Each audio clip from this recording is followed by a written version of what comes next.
이름으로 기도드려옵나이다. 아멘. 우리 옆에 분을 축복하며 인사합시다. 부활의 능력을 누립시다. 아멘.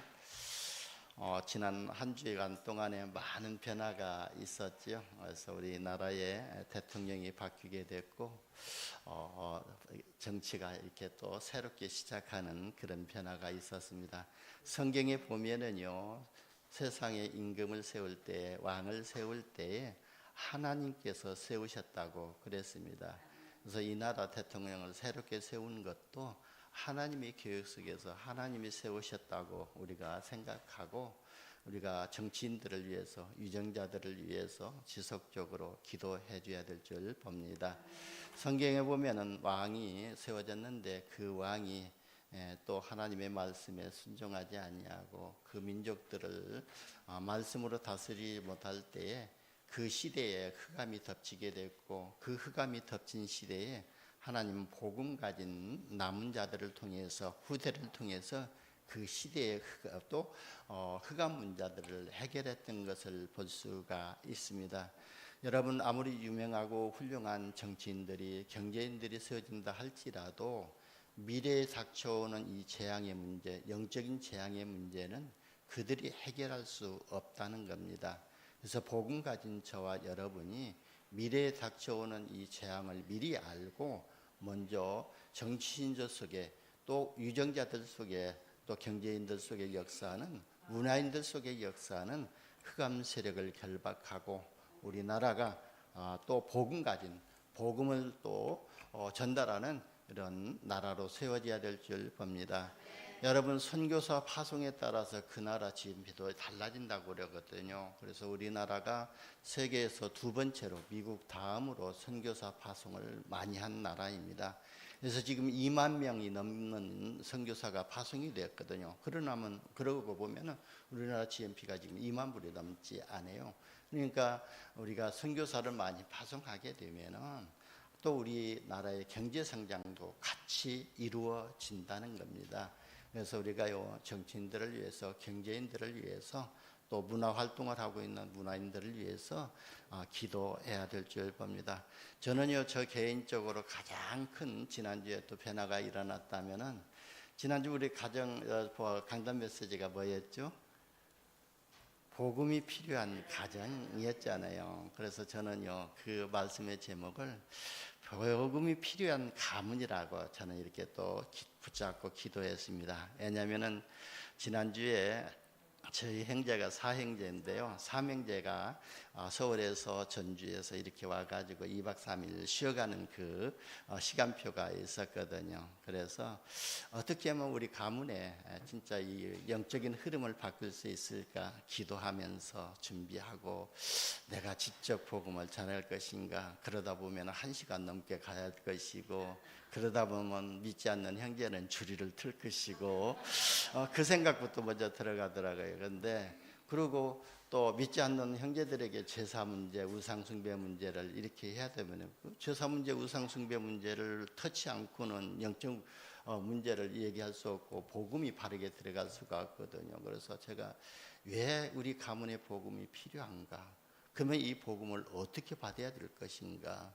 그리고 이 복음을 받게 되면 어떻게 되는가 놓고 기도하면서, 제가 7년 전에 찍어놓은 영상이 있거든요. 복음 메시지 영상이 있지 않아요? 그게 10분 되더라고요. 그래서 아침을 먹고 그랬어요. 가시는 날 아침 먹고, 오늘은 가시기 전에 10분짜리 영상 하나 보고 가자고 그랬더니 믿는 형제들은 좋아하고요. 그리고 다 그렇게 하자고 그러더라고요. 그래서 저 렘넌트실에 또 모셔놓고 영상 메시지 유튜브 틀어가지고 제 영상 메시지를 틀었어요. 그래서 다 같이 우리 또 이미 믿는 형제들은 아멘 아멘 하고 이렇게 받고, 또 믿지 않는 그 형님은 그냥 이렇게 바라보고만 이렇게 묵묵히 바라보고 있더라고요. 물론 그 형님도요, 제가 복음을 전해서 영접은 했습니다만은 아직 믿음 생활을 시작 않기 때문에 이렇게 좀 부담으로 이렇게 앉아 계시더라고요. 그리고 서울에 있는 동생 가족도 이렇게 참 집중해서 듣고, 근데 하나님은요, 그 가문 복음화를 위해서 그 자녀들을 먼저 교회로 보내고 복음 믿게 하고 이제 기도하기 시작했더라고요. 그래서 다 같이 또 영접을 따라서 하게 됐습니다. 그렇다면은요, 저에게 가장 큰 변화라는 우리 가문에, 우리 형제들 가정에 영적 흐름이 바뀌어졌다는 것을 저는 감사하게 받았고, 그리고 이번 주 강단 메시지, 지난주 강단 메시지가 우리 형제들 가정에 성취되었다는 것을 확인하게 되었습니다. 여러분, 역사학자 토인비는요, 사도 바울 한 사람을 싣고 가는 배가 유럽의 문명을 싣고 간다고 이렇게 표현을 했습니다. 만약에 사도 바울이 탄 배가 아프리카로 갔다면은요, 인류의 문명은요, 아프리카에서부터 시작이 되었고 또 발전이 했다고 볼 수도 있는 의미에서 본다면은, 복음 가진 한 믿음의 사람이 가게 되므로 그가 간 모든 현장이 변화될 수 있다는 겁니다. 그래서 여러분, 우리 노예에서 또 우리 교회에서 저 팔라완 사역을 놓고 기도하고 있잖아요. 그럼 팔라완에 가보면은 산족들도 있고 식인족도 있고 그러거든요. 근데 그 산족들 학생들이 글로벌 서밋스쿨에 와서 공부를 하고 있어요. 그런데 그 산족들을 기숙사에다가 데우고 그러면서 그 산족들에게 복음이 들어가고, 그 산족들 아이들이 이제 또 전도 신학원을 통해 가지고, 넌너트 신학원을 통해 가지고 애들에게 복음이 들어가니까요, 그 산족들 가정이 변화가 되어지고 있습니다. 우리가요, 만약에 그 팔라원을 놓고 기도하지 않고 또 청신을 시작하지 않았다면은 그 아이들에게는 복음이 들어갈 수가 없었고, 복음이 들어갔다 할지라도 그냥 방치된 상태로 그대로 놓아져 있을 겁니다. 하나님은요, 우리를 자녀 삼아 주시고 고아처럼 내버려 두시지 아니했다고 요한복음 14장 1절에서 말씀하셨지 않아요. 그러면 우리가 복음 전해 가지고 한 새 생명이 태어나게 되면 그 새 생명을 하나님의 말씀으로 양육하고 복음이 각인되어지고 하나님의 나라의 일로 인생을 설계하고, 그리고 세계복음화라는 그런 인생으로 디자인할 수 있도록 계속해서 도와야 줘야 되는데, 거기에는 우리의 기도와 헌신이 필요하거든요. 그래서 우리 제주노회에서 팔라완 사역을 놓고 기도하고 있는데 그마만치 지금 응답을 많이 받아가고 있다는 겁니다. 그런 것처럼 한 사람이 복음 가지고 들어간 그 현장이 복음으로 변화되어지고 있다는 것을 우리 팔라완 사역을 통해서도 확인할 수가 있습니다. 우리는요, 예수 그리스도의 복음 한 가지를 통해서요, 하나님 나라와 소망과 성령 충만의 권능, 즉 모든 것을 가진 자이기 때문에요, 세계를 향해서 믿음으로 도전해야 할 필요가 있습니다. 우리가요, 하나님 나라가 내 안에 임하도록 우리는 말씀 받으면서 기도하면서 그 누림이 될 때까지 기다리고, 그러면서요, 우리가 그냥 기다리는 것이 아니라 말씀에 은혜 받고 기도하면서 나에게서 버릴 것이 무엇인가를 찾아서 버리면서 하나님의 나라가 임하도록 기도하면서 기다리고요. 그리고 우리는요, 세계 복음화를 위해서는요, 우리가 도전해야 될 줄 봅니다. 우리가 가만히 이곳에 있어 가지고 보내는 선교사라고 생각하면서 가지 않고 이곳에서 그냥 우리가 좀 선교 헌금하고 있으면은요, 그날의 현실을 제대로 모르기 때문에 영적 싸움에서 이미 실패한다는 거예요. 그날에 직접 가봐 가지고 그 나라에 있는 영적 문제들을 확인하면서 그 나라의 역사는 흑암이 어떻게 역사하고 있는가, 그 나라의 자녀들이 지금 어떤 생활을 하고 있는가 눈으로 가서 보고 와서 기도가 되어질 때에 실제적인 기도가 되어진다고 봅니다. 그래서 우리는요, 세계 복음화를 위해서 237 나라 5천 종족 복음화를 위해서 도전해야 될 줄 봅니다. 우리가 그래도 237 나라라는 것은 은행 거래를 하고 있는 나라가 237개 나라쯤 된다는 거예요. 그리고 그 나라 가운데서 산족들이 있는데요, 우리가 그 5천 종족이라는 것은 실제 제가 팔라완에 가보지 않았으면 그런 산족들을 보지를 못했을 거예요. 근데 실제 가서 보니까 산족들 중에서도요, 지금도 사람을 이렇게 하는 그 식인종도 있다고 그러고요. 그리고 이 사람이 접근하지 못하는 그런 산적도 있다고 그러더라고요. 그랬을 때야 이런 산적들이 복음을 받아야 되겠구나. 이들을 위해서 기도해야 되고 그 산적에서 내려와 가지고 공부해 가지고 지금 복음 받은 그 학생들이 너무나도 중요하다는 것을 알게 되고 기도하게 되었다는 것입니다. 그래서 복음 가진 저와 여러분이 가는 현장에 모든 흑암이 무너지고 그 지역에 변화되는 응답을 우리가 실제 기도하면서 받으시기를 바랍니다. 여러분, 예수님이 받으신 핍박은요, 인류 구원을 이루는 축복된 핍박이 되었던 것입니다. 근데 사도 바울도요, 예수님을 핍박하게 됐고, 그것도 예수님을 핍박하던 사도 바울이 사도행전 9장의 담에서 석상에서 예수님을 직접 만나고 예수님의 음성을 듣고 예수님으로부터 직접 너는 또 이방 나라와 세상 임금들을 너에게 그리스도의 이름을 전할 나의 택한 그릇이라고 사명의 축복을 받았지 않아요. 그 사명의 축복을 받고 난 뒤에 또 아라바 광야로 내려가서 3년 반 동안 집중적으로 기도하고 진짜 복음에 대해서 깊이 뿌리 내려지고 그러다 보니까요, 이 사도 바울을 통해서 새로운 복음의 역사가 시작됐잖아요. 새로운 선교의 시작이 되었던 것입니다.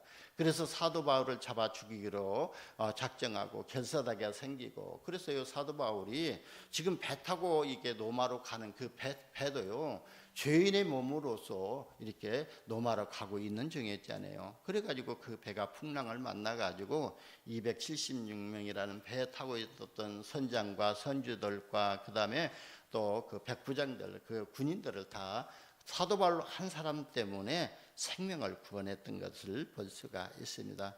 여러분, 사도 바울 한 사람이 핍박받은 것도 진짜 복음을 위해서 준비했던 것을 볼 수가 있습니다. 그래서 사도 바울이 겪어야만 했던 고난도 복음화를 이루기 위해서 문의되었던 것입니다. 그리고 마틴 루터가요, 진짜 종교개혁을 하기 위해서 이렇게 베텐베르그 성당 그 정문에다가 95개의 조항을 또 이 조항들을 붙여놓고 그래가지고 그게 종교개혁의 시작이 되었던 것 아니에요. 그러나 마틴 루터도요, 그걸 붙여놓고요, 또 핍박을 받게 되고 피난자의 신세가 되었던 것입니다. 그게 바로 또 마틴 루터의 그 시작이 작은 시작인 것 같지만 1517년도 종교개혁의 시작이 되었던 것입니다.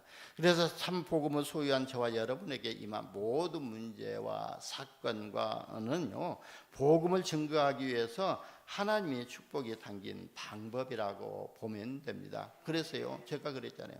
모든 일, 모든 사건, 모든 사람을 바라볼 때에 그냥 바라보지 말고 언약적인 관점에서 그리스도의 눈을 가지고 바라봐라.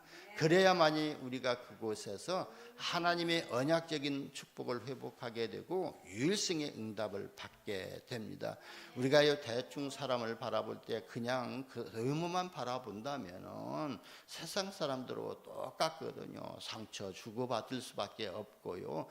그렇기 때문에 우리는 모든 일, 모든 사건을 복음의 눈으로 바라보고 문제 속에서 기도의 제목을 발견해야 될 줄 봅니다. 그래야 우리가 언약적인 응답을 받게 됩니다. 그러니까 저와 여러분에게 인한 핍박 속에서 세상보다 더욱 크신 하나님을 믿는 믿음을 안에서 참된 축복을 누리고 증거하는 미래의 축복이 준비됐다는 것을 보시고 그 미래의 축복을 회복하시기를 바랍니다. 고린도후서 6장 9절에서 10절에 보면은요, 사도 바울이 그렇게 기록했거든요. 무명한 자 같으나 유명한 자요, 죽은 자 같으나 또 보라 우리가 살아있고 징계를 받은 자 같으나 죽임을 당하지 아니하고 근심하는 자 같으나 항상 기뻐하고 가난한 자 같으나 많은 사람을 부유하게 하고 아무것도 없는 자 같으나 모든 것을 가진 자라고 그랬습니다. 그러니까요, 저와 여러분이요, 아무것도 가진 것이 없고 아무것도 할 수 없는 무능한 자 같다고 하면서 또 자책을 하거든요. 그런데요, 그렇게 자책할 것이 없어요. 우리는요, 아무것도 할 수 없는 자처럼 보이지만 세상의 성공자들이 가지지 않고 있는 무엇을 가지고 있죠? 바로 이 그리스도의 복음을 가지고 있기 때문에 세상의 성공자들을 세울 수 있는, 그들에게 답을 줄 수 있는, 영적 문제에 답을 줄 수 있는 답을 가지고 있는 유명한 자가 되었다는 거예요. 그래요. 저와 여러분이 아무것도 가진 것 없어도 우리가 항상 기뻐할 수 있고요. 그리고 근심하는 자 같으나 오히려 그 근심이 기회가 되지 않아요. 여러분, 우리 복음 가진 자에게 문제가 생기게 되면은요, 그 문제 속에서 답을 찾아내지 않아요. 내가 왜 이렇게 생겼는가? 나의 가문이 왜 이러는가? 내 가정이 왜 이런 문제가 왔는가? 그 속에서 가정의 문제에 답을 찾게 되면은요, 그게 바로 응답의 발판으로 바뀌어지게 되거든요. 그리고 내가 왜 모든 사람들과의 이렇게 갈등이 오고 있는가? 다른 사람의 말을 내가 긍정적으로 받아들이지 못하고 왜 늘 모든 것을 불신앙적으로 받아들이면서 내 마음이 결코 피곤한가? 그러면요, 다른 사람의 말을 긍정적으로 받아들이지 아니하고 자꾸 불신앙으로 받아들이면요, 말을 한 사람은요, 그렇지 않 그런 마음으로 하지 않았기 때문에 괜찮아요. 근데 내가 받아들이는 사람이 괴로워요. 그리고요, 갈등이 계속 일어나게 돼요. 그런 갈등 속에서 그 사람을 변화시키려고 하는 것이 아니라, 그리고 그 문제를 변화시키려고 하는 것이 아니라 나를 갱신하면 되거든요. 여러분, 우리가 하나님의 말씀이 계속 나를 찌르게 만든다고 해서 하나님의 말씀을 변화시킬 수가 없잖아요. 나를 갱신하면 돼요. 하나님의 말씀을 따라서. 그러니까요, 그 문제와 갈등 속에서 나를 갱신하는 응답을 받게 되고, 모든 위기는요, 뭐라고 했죠? 기회가 되어진다고 그랬어요. 저와 여러분에게 위기가 닥치게 되면은 오히려 그게 도리어 기회가 되지 않아요. 여러분, 우리 믿는 사람들은요, 문제 사건 터지면요, 어디로 가게 되죠? 바로 십자가 은혜를 붙잡게 됩니다. 그게 바로 나에게로서니까 새롭게 시작하는 기회가 되어진다는 거예요. 그러니까요, 하나님은 온 세상에 복음전을 저와 여러분을 위해서 모든 것을 준비하셨다는 것을 사도 바울을 통해서 우리에게 말씀 확신 주고 있는 겁니다. 그래서 저와 여러분이 예배 때마다 응답을 찾아내야 합니다. 그래야 우리 생애에 중요한 응답을 누리게 되고 미래를 향한 최고의 비전을 응답으로 받게 될 줄 봅니다. 그래서 오늘 말씀을 통해서요, 복음에 의한 미래가 보이는 응답을 받으시기를 예수님의 이름으로 축원합니다. 첫 번째요, 하나님은요, 인간이 타락하자마자 처음부터 인간에게 또 완벽한 진리의 복음을 주셨습니다. 아담과 하와가 사단의 유혹을 받고 하나님의 말씀에 불순종하여 죄를 짓고 하나님을 떠나게 됐을 때에 하나님이 아담과 하와를 찾아가셨어요. 또 복음을 주셨잖아요. 창세기 3장 15절에 여자의 내가 너로 여자와 원수가 되게 하고 내 후손도 여자의 후손과 원수가 되게 하리니 여자의 후손은 내 머리를 상하게 할 것이요 너는 그의 발꿈치를 상하게 할 것이다 그랬습니다. 바로 이 사단에게 준 메시지거든요. 여러분, 바로 우리가 모든 사단의 권세에서 벗어나는 길은요, 바로 여자의 후손 대신 그리스도를 통해서만이 벗어날 수 있다는 것을 최초 복음, 우리 신학적으로는요 원시 복음이라고 하거든요. 최초 복음을 주셨거든요. 근데 제가 신학하기 전에, 믿음 생활을 하기 전에요, 교회에서 예배를 드리고 성경을 읽었는데 이 창세기 3장 15절에 대해서 영적인 비밀을 모르니까요, 그냥 넘어가던 구절이더라고요. 근데요, 이게 최초 복음이라는 거예요. 원시 복음이라는 거예요. 그리고요, 이스라엘 백성들이 애굽에 이렇게 또 노예 생활하고 있을 때에 그 노예에서 해방다 빠져나오는 길을 바로 그리스도의 비밀을 알려주시잖아요. 출애굽기 3장 18절에 피의 제사를 통해서 너희가 이 애굽에서 해방될 것을 모세를 통해서 주셨잖아요. 그러니까요, 이 피의 제사가 누구요? 바로 예수 그리스도를 예표하고 있거든요. 그리고 창세기 6장에도 보면요, 이스라엘 민족들이 네피림에 빠져 있을 때에, 네피림 문화에 젖어 있을 때에 그 네피림 문화에서 빠져나오는 거, 세상 중심, 물질 중심, 성공 중심에서 빠져나오는 길이 바로 그것도 예수 안에 들어가는 일밖에 없다고 그랬어요. 그래서 노아에게 구원의 방주를 만들라고 했습니다. 이 방주가 누구를 예표하죠? 예수 그리스도를 예표하잖아요. 그때요 또 모든 짐승과 노아의 식구 8가족들이 그 안에 들어가서 다 구원을 받았던 것처럼 저와 여러분이 문제와 사건이 있을 때요 그리스도의 언약 붙잡고 그리스도 속에 들어갈 때에 살아나게 되는 거예요. 이게 바로 복음이지 않아요. 복음은 기쁜 소식이지 않아요. 이 기쁜 소식을 우리에게 소식이 복음인데요. 누가 복음 되셨냐면은 그리스도께서 복음이 되셨다는 거예요. 예수 그리스도께서요. 그래서 마태복음 1장 11절에도 보게 되면은 바로 예수님을 동정녀 마리아에게서 잉태됐잖아요. 그러니까요 요셉이요 결혼하기 전에 마리아에게서 잉태되니까 조용히 그 마리아를 이렇게 정혼을 끊으려고 했을 때에 하나님의 사자가 현몽하여서 말했잖아요. 내 아내 마리아 데려오기를 두려워하지 말라. 내 아내에게서 잉태된 것은 성령에서 하나님께서 하신 것이라고 말씀하면서 아들을 낳을 것인데 그 아들을 뭐라고 그래요? 예수라 하라 그랬거든요. 그 예수라는 이름의 뜻이 뭐라고 했죠? 자기 백성을 저희 죄에서 구원할 자라는 뜻을 가지고 있는 겁니다. 그러니까 예수님은 나면서부터 모든 백성을 구원하시기 위해서 또 이름까지 지어주셨고, 그리스도는 뭐죠? 바로 직분이잖아요. 예수님께서 십자가에서 피 흘려 죽으시고 3일 만에 부활하심으로써 3가지 직분을 감당하셨는데, 그 3가지 직분이 뭐예요? 사단의 권세를 꺾는 참 왕으로 직분을 감당하셨고, 모든 인류의 죄를 감당하시는 참 제사장의 직분을 감당하셨고, 하나님 만나는 길이 되게 하고 하나님과 인간 사이의 중보자가 되시는 선지자의 직분을 감당하신 것입니다. 그래서 요한복음 14장 6절에 보면은 내가 곧 길이요 진리요 생명이니 나로 말미암지 않고는 아버지께로 올 자가 없느니라 그랬습니다. 여러분, 저와 여러분이요 이 예수를 그리스도로 믿고 영접하는 그 순간 하나님의 자녀가 되어야 됩니다. 여러분, 이 영접의 비밀 속에는요 엄청난 축복이 들어 있습니다. 요한복음 1장 1절에서 51절에도 보면은요 예수님은 처음에 누구시냐면은 태초에 말씀이 계시니라 그랬어요. 이 말씀으로 계셨고, 그 다음에 말씀이 계시다, 이 말씀이 하나님과 함께 계셨으니 하나님이라고 하셨고요, 그 안에 그분이 모든 만물을 창조하셨습니다. 창조주라고 말씀하셨고, 그 안에 빛이 있었다고 그랬습니다. 그리고요 또 육신으로 이 땅에 오신 분이 바로 예수님이시잖아요. 그러니까 그 예수님 우리가 영접하는 그 순간 하나님이 내 안에 들어오시게 되고, 하나님의 말씀이 들어오게 되고, 빛이 내 안에 들이마게 되고 그래요. 그래서 요한복음 1장 12절에 보면 영접하는 자 곧 그 이름을 믿는 자들에게는 하나님의 자녀가 되는 권세를 주셨으니 그랬잖아요.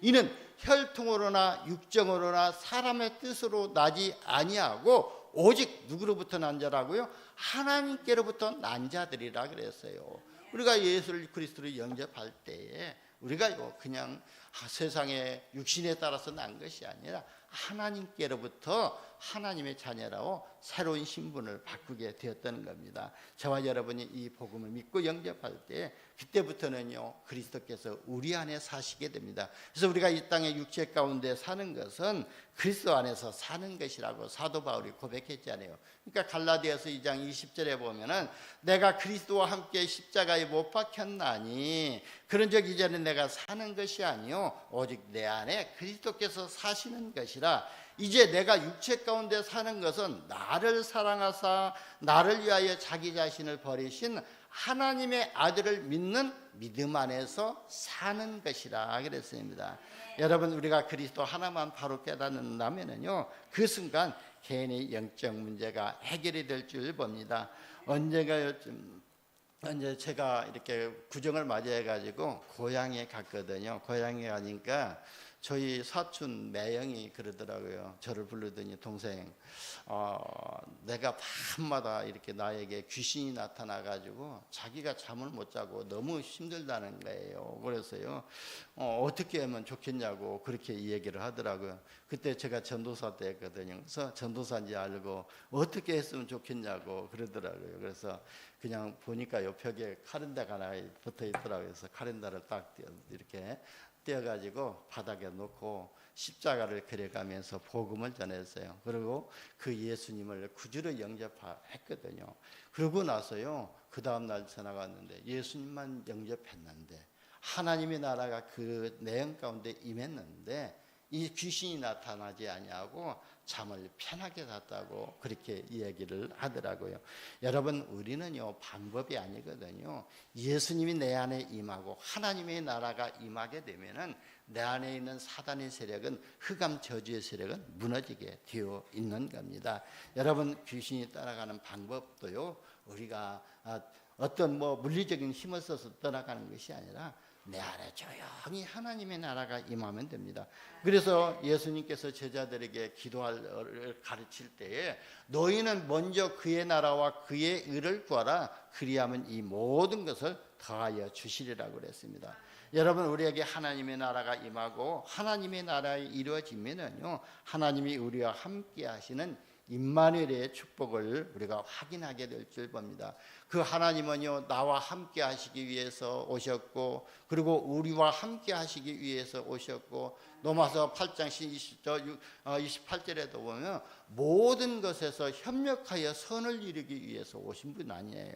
그러니까요, 저와 여러분이 이 예수를 그리스도로 영접할 때에 하나님의 나라가 임하고 하나님의 나라의 일이 이루어지게 됩니다.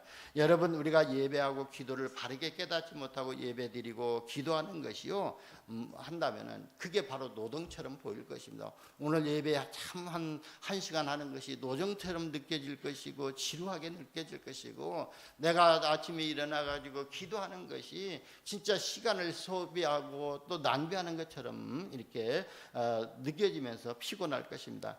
그러나 예배가 내 인생을 인도하시는 하나님의 음성을 듣는 시간이라고 생각하면은요, 하나님께 드려지는 이 시간이 설레임이 되어지고요, 행복하게 될 줄 봅니다. 여러분, 예배 드리러 올 때마다 이 설렘을 가지고 올 때에 하나님이 때를 따라 돕는 풍성한 은혜를 받게 될 줄 봅니다. 그리고 기도는요, 하나님과 대하는 시간이고요, 내 안에 보좌의 망대가 세워지는 시간이라는 것을 깨닫게 되면은요, 기도가 누림이 되어질 줄 봅니다. 여러분, 인생을 가지고 복음을 누리는 방법이 또 뭐죠? 바로 기도지 아니에요. 내 작은 인격 가지고, 내 작은 속임 가지고는 흑암의 세력을 결박하지도 못하고 237 나라 5천 종족 세계 복음화를 언약으로 비전으로 붙잡을 수가 없습니다. 그런데요, 진짜 우리가 내 안에 보좌의 망대가 세워지게 되면은 하나님께서 우리에게 영안을 열어주시고 237 나라 5천 종족 복음화가 바로 하나님의 목표고 하나님의 방향이라는 것이 보여지게 될 것입니다. 우리가 기도할 때요, 나의 개인적인 육신적인 기도 제목이 바뀌게 되고 하나님이 응답하실 수밖에 없는 방향 쪽으로 우리 인생이 가게 되고 그 목표를 향해서 우리가 기도하게 되는 것입니다. 여러분, 하나님은 저와 여러분에게 지금 저 동쪽으로 가라고 지시하고 있는데 자꾸 저쪽 그 모슬포 쪽으로 가게 되면은 하나님의 응답하고는 점점 멀어지지 않아요. 그렇기 때문에 우리가 기도할 때 하나님의 절대 목표가 무엇이고 절대 방향이 어딘지를 알고, 그래서 말씀의 흐름 따라가라고 했고 전도의 흐름 따라가라고 했고 기도 응답의 흐름을 따라가라고 말씀하신 거예요. 오늘 하나님의 방향이 여러분의 목표가 되는 이런 응답을 받으시기를 바랍니다. 여러분, 만약에 우리가 복음 깨닫지 못하고 복음을 오해하면은 저와 여러분의 신앙생활은 종교적인 습관이 되고 말 것입니다. 그래서 신앙생활이 율법적인 체질이 되면은요, 열심히 하는 만큼 자책하게 되고 고통이 따르게 됩니다. 게다가요, 철저히 인본주의 쓰면서 하나님의 인도를 받지 못하고 자기중심적으로 움직이게 됩니다. 그래서 기도는 노동인 줄 착각하고 열심히 하면 기도 응답 받을 것이라고 착각하고 생각하고 있는 겁니다. 여러분, 우리는 열심이 아니라 진짜 하나님과의 나와의 관계거든요.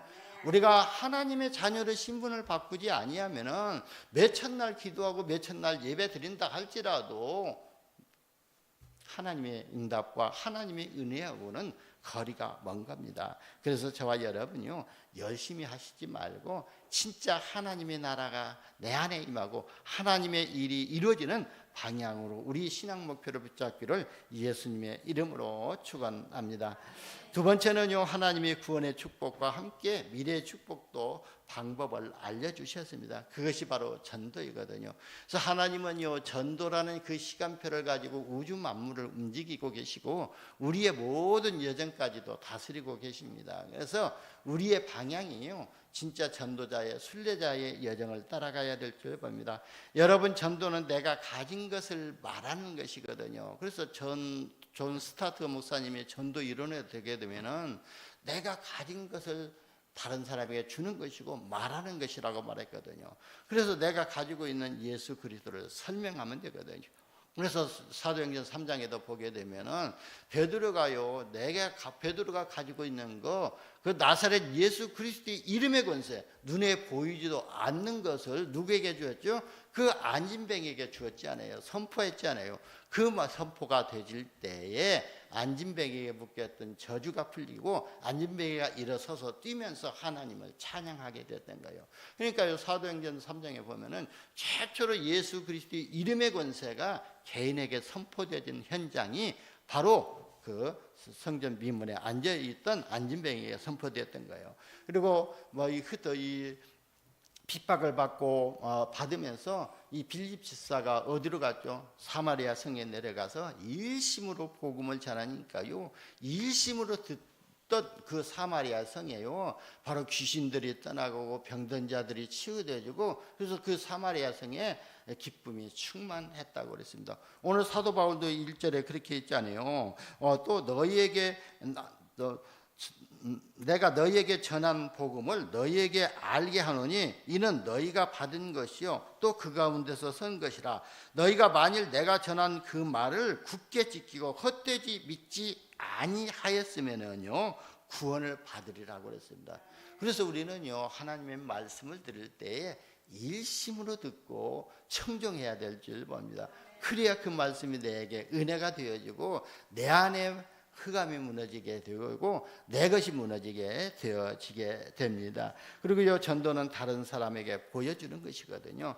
여러분, 저와 여러분이 다른 사람에게 무엇을 보여줘야 되죠? 하나님이 나와 함께 하심을 보여주는 것이 바로 전도입니다. 요셉은요, 창세기 39장 1절에서 6절에 보니까 바로 여호와께서 요셉과 함께 하심으로 요셉이 형통한 자가 되고 보디발이 여호와께서 요셉의 모든 일을 형통하게 하심을 보았다고 그랬잖아요. 그러니까요, 하나님이 요셉과 함께 하심을 보디발이 보았다면은요, 이미 복음이 누구한테 전해졌다고요? 보디발에게 전해진 거예요. 그러면요, 가만히 있어도 되어지는 전도가 응답을 받게 됩니다. 다니엘과 다니엘의 세 친구들도요, 바벨론의 포로로 끌려갔고, 그리고 또 그 공문으로 이렇게 선출되어 갔었잖아요. 그러니까요, 다니엘과 하나님이 함께 하시는 것을 누가 보았냐면은 다리오 임금이 보았다는 거예요. 이처럼 하나님이 저와 여러분과 함께 하심을 주는 것이 바로 전도이거든요. 저도요, 이번에 형제들에게요, 진짜 우리 교회에 와서 보고는요, 믿는 그 동생이 그러더라고요. 하나님이 함께 하셨다고, 하나님이 하셨다고 이렇게 믿어질 때에 저도 담대하게 다른 형제들에게 복음을 전하고 싶은 마음이 있고 형제들에게 복음을 전하게 되었던 것입니다. 그래서요, 저와 여러분은요, 진짜 하나님이 나와 함께 하시는 임마리를 누리는 응답을 받으시기를 바랍니다. 그래서 모든 것을요, 복음의 눈으로 바라보고 또 그 응답의 눈으로 바라보게 되면은요, 문제와 사건 속에서도요, 진짜 누림이 되어지거든요. 누림이 되어진다는 것은요, 그만치 그 사람 마음 가운데 평안이 있다는 거거든요. 평안이 없으면요, 누림이 안 되고, 누림이 안 되면은요, 다른 사람들에게 또 이렇게 들키게 되어 있거든요. 그래서 저도요, 가난한 문제가 있고 사건이 있게 되면은요, 이 포커페이스 이렇게 좀 가린이라고 경쟁이 신경을 많이 쓰고 있거든요. 그래서 여러분, 우리는 복음 가진 자지 않아요. 무명한 자 같으나 유명한 자지 않아요. 왜? 이 복음 한 가지로 모든 사람에게 영적 문제에 답을 줄 수 있는 사람이기 때문에, 그래서요, 나에게도 그렇게 적용하시기를 바랍니다. 내가 지금 이 문제 통해서 내가 지금 매여 있구나. 내가 경제 문제로, 우리 자녀들의 성공 문제로 지금 내가 매여 있는데, 이 경제 문제도 자녀 문제도 하나님이 우리를 인도하시고 하나님께서 이끌어 가신다는 것을 하나님께 맡기시기를 바랍니다. 그래서 아무것도 염려하지 말고 모든 일에 기도와 간구로 주님께 맡겨버려야 됩니다. 그래서 너희는 염려하지 말고 근심하지 말고 너희 염려를 뭐라고요? 주께 맡겨버리라 그랬어요. 맡겨버리라는 것은 그냥 던져버리라는 거예요. 여러분의 근심 문제, 또 어려운 문제들은 주님께 맡겨버려요. 그래서 예수님이 수고하고 무거운 짐진 자들아 다 내게로 내가 너희를 쉬게 하리라 그랬거든요. 우리의 쉼이 뭐예요? 마음의 평안을 얻는 것이 쉼이거든요. 우리가 육신 노동에서 잠깐 쉬는 것은 육신을 위해서 쉬는 것이지 마음의 쉼을 얻는 것은 아니거든요. 그런데 세상 염려 근심 모든 것을 주님께 맡겨버리는 것이 바로 우리가 영적으로 쉬는 것이고, 그리고 또 우리가 정신적으로 쉼이 되지는 거예요. 그래서 예수님이 수고하고 무거운 짐진 자들아 다 내게로 오라 그랬거든요. 그래서 진짜 문제 속에 빠져 있는 자들이 이 마태복음 11장 28절 한 구절 가지고 구원을 받은 사람이 있다는 겁니다. 여러분, 저와 여러분요, 이렇게 임마누엘을 누리시기를 바랍니다. 여러분, 이처럼 전도는요, 복음의 비밀을 깨닫는 자에게 또 복음을 전달하는 것입니다. 그래서 가정을 통해서 복음이 전달될 때에 하나님은 그 가정을 축복하시고 또 하는 것을 볼 수가 있거든요. 마게도냐 복음화를 위해서 먼저 누디아의 마음을 열어서 누디아가 복음의 말씀을 청종하게 하시고 누디아의 집을 교회로 세우시고 위해서 하나님이 누디아 집을 축복하셨지 않아요? 그러니까요, 저와 여러분이 복음 전한 전도자의 흐름 속에 있다면은 하나님은 저와 여러분의 산업과 우리 가정과 우리 자녀들의 업에까지도 하나님이 축복하실 줄 봅니다. 그러니까 창세기 39장 1절에서 6절에 보면은 보디발을 누구래요? 요셉을 위하여 보디발의 집에 채소에 또 밭에 채소에까지 복을 내리셨지 않아요? 그러면 저와 여러분이 복음 전할 전도자라면은 저와 여러분 때문에 우리 가정에, 우리 자녀들의, 우리 산업에까지 하나님이 축복하신다고 약속을 하신 것입니다. 결론입니다. 우리가 복음을 가졌기 때문에 하나님의 은혜만 받으면요, 미래의 축복이 준비됩니다. 이렇게 하나님의 은혜를 우리가 받을 수 있냐면요, 그래서 자기만이 은혜를 받는 방법이 있어야 될 줄 봅니다. 그래서 개인적으로 예배를 드리고 또 개인적으로 묵상하고 개인적으로 또 기도하는 이런 시간을 가져야 될 줄 봅니다. 그래서 우리의 삶의 기준은요, 예배의 기준이 되어야 되고 기도의 기준이 되어야 되고 찬양과 헌신을 통해서 은혜를 받게 됩니다. 왜냐하면 하나님의 자녀는요, 하나님의 말씀을 들을 때에 자신을 발견하는 은혜를 받게 되고, 그리고 하나님께 기도할 때에 성령의 인도받는 확실한 답을 찾아내게 되고요, 그리고 임마누엘의 축복을 누리게 되거든요. 여러분, 우리가 임마누엘의 축복이 누려지는 시간이 언제냐면요, 하나님께 예배하는 시간이요, 그리고 이 모든 현장에서 무시로 기도하는 시간에 임마누엘이 누려지게 됩니다. 이게 우리 신앙의 기본이거든요. 그래서 우리의 신앙의 기본을 우리가 바르게 붙잡을 때에 하나님의 은혜를 때를 따라 돕는 은혜를 받게 됩니다. 그리고 우리가 예배와 기도로 하나님의 은혜를 누리는 삶 자체가 축복이라고 그랬습니다. 그래야 가정생활, 사회생활도 당연히 되어지는 응답을 받게 되고, 또 사회생활이 되는 응답을 받게 되면 모든 인간관계에서도 승리하게 됩니다. 제가 언젠가 그랬잖아요. 먼저 우리는 신통하면 인통하고 인통하면 또 물통한다는 그런 말이 있잖아요. 그게 무슨 말이냐면은 하나님과 소통하게 되면은, 신통하게 되면은 모든 사람들과의 관계 인통하게 되고, 모든 사람들과의 관계가 통하게 되면은 그 속에서 경제의 흐름이 어디에서 통하게 되죠? 사람들과의 관계에서 소통이 되지 않아요? 그러니까 모든 사람들과 소통하게 되면은 빛의 경제도 회복되어지고 선교 경제도 회복되어지고 복음 경제도 회복되어지고 가정 경제도 우리 후대들 경제도 회복되어지는 이런 응답을 받게 됩니다. 여러분 날마다 하나님의 은혜를 받으시고 복음 안에서 237 나라 5천 종족 살리고 미래 살 망대 여정 이정표의 축복을 응답으로 받으시기를 예수님의 이름으로 축원합니다. 기도합니다. 하나님 감사합니다. 우리에게 복음 주시고 이 복음을 가지고 가정과 가문을 살리고 또 미래의 흑암 문제를 해결할 수 있는 영원한 망대로 세워지게 하여 주시니 감사합니다. 우리 평강교회 모든 성도님들 가정가정이 복음을 누리는 가정 되게 하시고 복음을 전달하는 가정 되게 하여 주옵소서. 우리 구주 예수님의 이름으로 기도드리옵나이다. 아멘.